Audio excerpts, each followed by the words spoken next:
How are you, buddy? Nah, good mate. Yeah, morning. Nice to speak to you.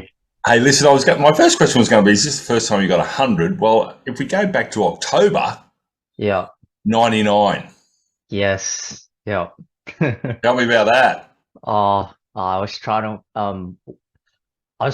knew I was close and I was trying to, work the ball for a single. And I honestly think I should have just played it as if I was, on any other score. It's ironic how you bat so well up until you get to the 90s and then you get a bit tense and then all of a sudden you start playing with a bit of fear again because you're near the milestone.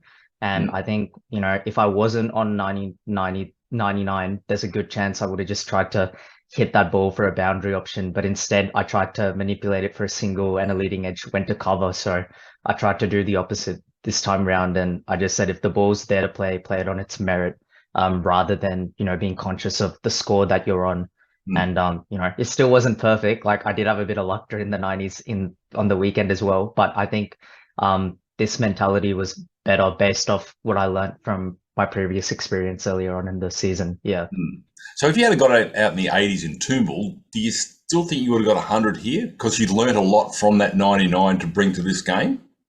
Yeah, I think, well, more than that individual innings, I think in general, the main change for me this season was a bit of a mental shift in terms of how I was strategically approaching my innings. In the past, I've always been, at least going up the grades. I was always sort of known as a player who had, pretty good defense and technique. And then I think that's why I got, bred into that opening role. But I think Mm. over time, especially sort of the last two seasons, my performances, or I just felt like my own development was stagnating a little bit because I would work so hard to face, 150, 180 balls, but the runs wouldn't be attached to Mm. those balls necessarily because I was so caught up with trying to bat time and occupy the crease, and it wasn't working for me Yep. as effectively as I wanted. So this season, after round one, I sort of communicated to Wes and our skipper, Nick Boller in 2's, that I wanted to try and play a bit more proactively this year, like using my feet against fast bowlers, changing where I was batting in the crease, even taking some calculated risk, like playing a bit more aerially than I used to. Yep. And I think that mindset is probably what helped me achieve some of the results that I did this year. Like still a work in progress, but I think, yeah, it's just that mental change that helped me being able to looking to score with a bit more intent, help me capitalize on the bad balls, and then everything psychologically, everything else just clicked a little bit better this season. So yeah. Like two wise men there, Wes and Nick. You can't go wrong with those two guys. No, And no. obviously, their supporters there for you. You realise you need to make some changes. Let me talk about your footwork, mate. Whether against the quicks or otherwise, I do. You're a left-hander. Obviously, Yeah, you play a lot of onside shots. Your right foot is yeah, actually quite off centre actually when you're facing yeah, bowlers. I don't know whether you've changed that or not, but it seems to have worked. You scored over 600 runs. Your average is over 40. yeah. You were in third grade this weekend. You're in first grade.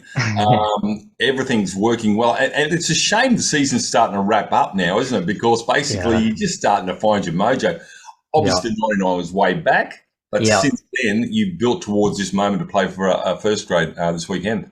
yeah. Like, I'm very grateful for everyone at the club, like especially starting off with Wes and Nick. Like both of them really backed my talent and supported me with, wanting to change my role in the team a little bit. I'm a big fan of that, like, Yeah. knowing your role, and that way the communication is quite clear between all three um members as far as, captain, coach, and selectors. When everyone knows how you want to play and you want to play, um, then it's everyone, you have a strategic vision for how the team wants to approach games.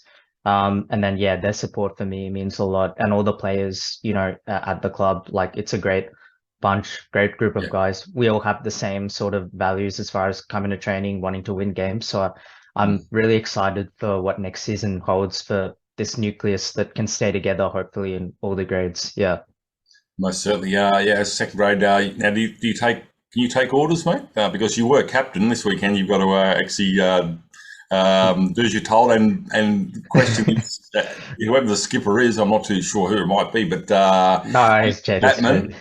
Yeah. opening bat. What do you want to do, mate? Do you want to get out there straight away and have a crack, or are you happy to I got spend some I time got in the told field? him I got told him opening, like wherever I bat, that's fine, team player. But I got told him opening, so yeah, I prefer that. It's where I've been batting. Yeah, so.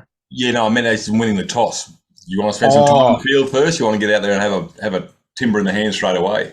I think Kumar Sangakkara once said this on commentary. He said in Australia, um, if you win if you win the toss and it looks like a batting deck, you bat first, and if it looks a bit green, you think about it and you bat first. So it's like as as a batter, Exactly. like you always want to bat first. But obviously, I haven't really kept track of what the South's wicket has been like. So I'm sure those conversations would have been had between leadership and coaches in one. So I'll leave it to them. But yeah, if we bat first, happy days. Yeah. All right. Yeah, fantastic. Look, first grade. Have you played first grade before?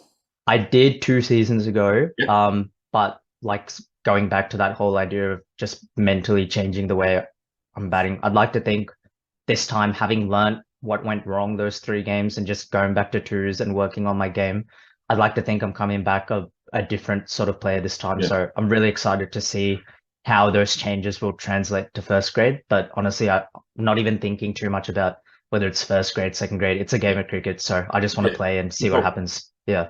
Most certainly. Yeah, Fellberg Park this weekend. Hopefully it doesn't rain for you, mate, because, it'd be a Yeah. nice way to finish things off. Yeah. 111, Nelson, as he's saying in cricket. Do you have some more in the tank, mate? You ready to roll? Because I'll tell you what, I watched the highlights, mate. You've got some pretty nasty footwork, mate. You wouldn't look out of place underneath a mirror ball on a Friday night in the valley, mate. You look Oh, really good. nah, Valley is not for me. I don't go out that much. Not anymore. But have you worked on that? Is footwork? How do you do that? Is that we talk about Yeah. um, batting 100 balls, or whatever you do. Do you Yeah. really focus on your footwork? Because as a left-hander, you got against a lot of right-hand batsmen. Yeah. Well, footwork for me, I know some batsmen like they focus more on their weight transfer with their head and shoulder alignment rather than Yep. footwork. But I've always felt good when I'm moving my feet. Like I feel when I bat well, I'm moving my feet. So that's something I've been conscious of whenever I'm batting. I think on top of that, obviously like fitness and Yeah. skipping, you can do drills like that to help get your feet going, because if you're tired, you're not going to move your feet well, and if you're not doing drills like skipping, you're probably not improving the speed at which you're moving your feet. But I think like anything, if you just work on it, it'll get better over time. Yeah, Yeah. but you like to attack the batsman. I noticed you leave the crease just before delivery, but you're obviously ready to play a defensive shot. But geez, you come out of the blocks there like it's 100 metre, Usain Bolt. Oh, You come out pretty that, quick and then readjust. Obviously, that's a lot yeah, of now. that's that's a Yeah, lot of this changes I made this season, just yeah, because in the past I would feel like when batsmen saw I was defending well and playing comfortably, they would settle for just bowling the same length and hoping that they could ball me out. And in previous years, I was content with just, waiting for them to get loose. But as you go higher and higher up the grades, the accuracy gets better as well. So you have to wait for longer. And then, I was having a chat with Payne, one of the coaches, and he even said like, don't let the bowler dictate terms with you, correct. dictate terms with the bowler. So, just moving my feet, not necessarily looking to hit, but just looking to alter length and then play the ball according to its merit. Like little things like that I've tried to mix in here and there over the course of the innings. And I think, yeah, we'll see how it goes next season. But I think this season it helped me. Yeah. Yeah, I'm not saying you're a young man, but No. you are you're still wanting to learn and change and adapt and create a better time at the crease for yourself. So that's great to see. You had to listen to Thanks. other people and obviously Yeah. take that. As I said, the season ends shortly. In the off season, will you Yeah. play any cricket, or will you put the timber away, or will the wife? Have you got a list on the fridge that you got a ton of stuff you got to do around the house because you haven't been there the last 75 weekends? No, nothing like that. I'm actually very keen to train hard over the off season, because the last 2 seasons I had a shoulder injury where I dove. It's been a chronic one, but I've sort of tried to play with the injury the last 2 seasons, and then I injured it on the very last round of each of the last 2 seasons. So I always had to do rehab. Whereas this season, fingers crossed, last game, everything goes okay. I want to spend a bit more time just, getting my shoulder back up to full strength during the off season. And yeah, I'll probably try and play, the occasional winter game here or there, and then just practice in the nets with a couple of the Wynnum guys, get together and train so we can carry this form or come back even better for next season. So that's definitely the mindset. Yeah.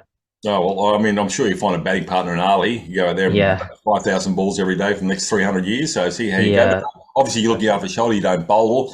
But look, mate, Anya, you got over 600 runs, as I mentioned, 40 average, mate. Yeah. You skipped the second grade as well last week. This week, you made your way into first grade. Congratulations, mate. It's always good to see guys who are improving their game, and you're getting rewarded by the selectors. And obviously, with OB West Kenobi and Nick Boller, you've got yourself a couple of supporters in your corners along with the selectors as well, mate. So good luck at this weekend against the Maggies, and that's it. see if you can get some more highlights next week. Awesome. Thank you, John. I really appreciate it. Cheers. I appreciate watching you bat, mate. It's beautiful to see. Cheers, mate. Thanks. All good. Bye.